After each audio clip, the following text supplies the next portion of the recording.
Bonjour, je voudrais répondre à la question, certains d'entre vous m'ont posé la question, à savoir quelle était la différence, c'était quoi un délirium, qui comprenait pas vraiment ce que c'est qu'un délirium. Un délirium, c'est un changement brusque, la notion de changement brusque de l'état mental de la personne. Donc, dans votre PowerPoint, c'est écrit, c'est un état qui est réversible comparé à une démence. Un délirium, c'est un état qui est réversible. Donc, ça peut arriver à l'occasion d'une infection, d'un problème, d'un changement de domicile, d'une difficulté d'adaptation, de quelques autres maladies, d'une maladie quelconque.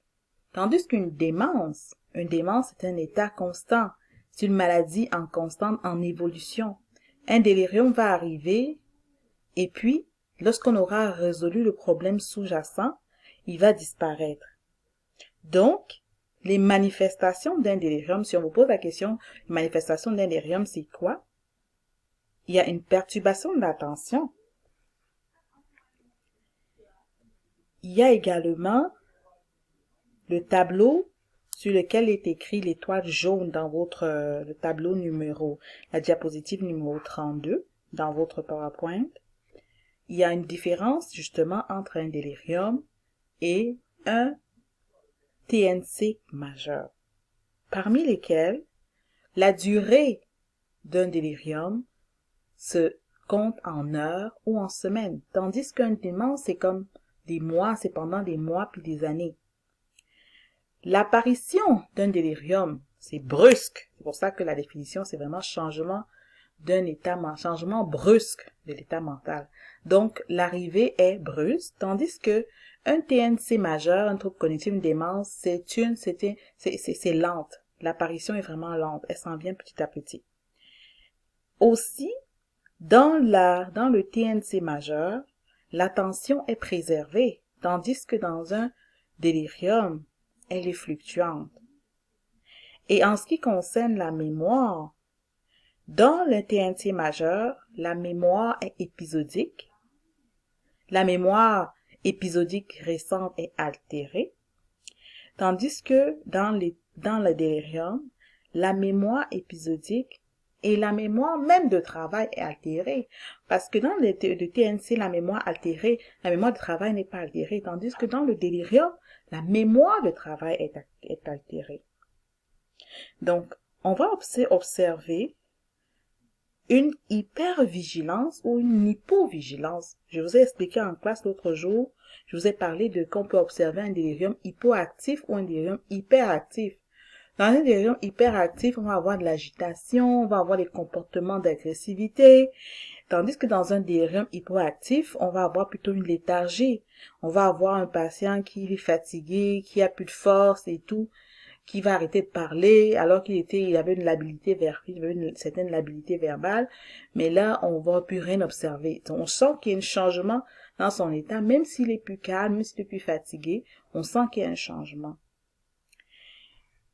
J'espère avec ça avoir répondu à certaines de vos questions.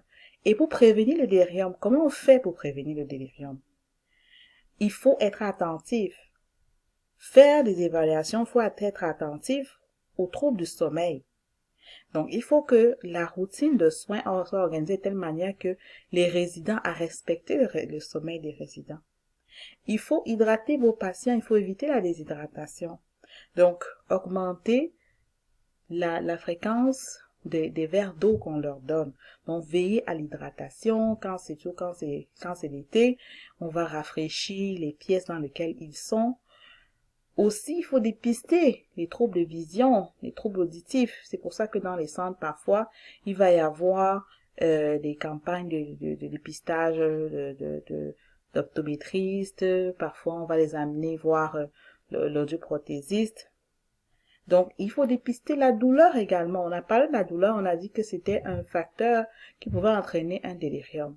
Donc, il faut dépister la douleur. Si un patient, vous constatez que il se met avec vous constatez qu'il y a un changement dans son comportement, vous allez d'abord essayer de voir si c'est la douleur, s'il n'a pas mal quelque part. même s'il a une démence, parce qu'on peut avoir un délirium sur une démence. Puis comme il est dément déjà, mais il va manifester des symptômes de douleur, mais vous n'allez pas le savoir.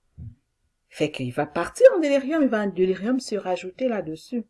Mais ça va être difficile vraiment à savoir. Donc, il y a aussi le fait, il faut éviter l'immobilité.